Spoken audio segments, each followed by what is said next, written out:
Breaking the wall of antimicrobial resistance. Miguel Fernandez de Ullivarri, Falling Walls Lab, MSCA. Did you know there is a growing threat that could kill 10 million people per year by 2050? What do you think it could be? War? Heart attacks? Maybe a new pandemic like COVID? Well, it's easy, right? Because it's there in the title. Antimicrobial resistance. This phenomenon occurs when microorganisms change and adapt into the presence of antibiotics or antimicrobial molecules, becoming resistant to them. 10 million people per year and approximately 80 trillion euros in cost, according to WHO. That's shocking. That's really shocking. But there's a fact that shocks me even more, and I'll get there in a minute. This little fellow here is my daughter, Sol. When she was 9 months old, she caught a really bad gut infection by the bacterium E. coli. She was in high pain for around 3 days. Luckily, she recovered after an antibiotic treatment. But imagine for a second if she got infected by a multi-resistant bacterium instead.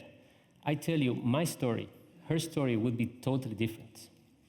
So now let's talk about that shocking fact. It's the idea that the same gut infection, or maybe just a wound in your finger or in your foot, could be fatal in the near future. That's how I realized that we need to find real solutions for these rising threats. But not everything is bad news, right? This is not what you think, guys, not cocaine. It's a killer peptide.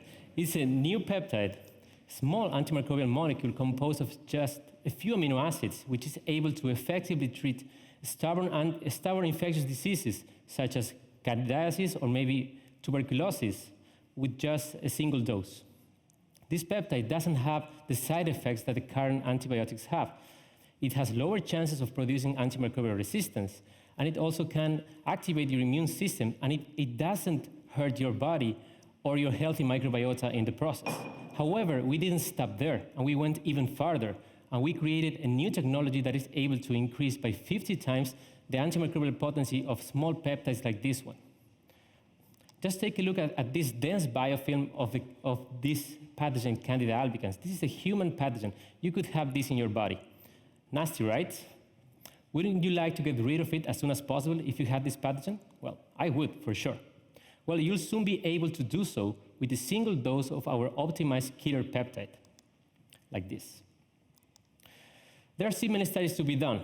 However, we are eager to make it available for society because we know that small molecules like this one can make big changes to break the wall of antimicrobial resistance. I'll do it for her. Who would you do it for? Thank you.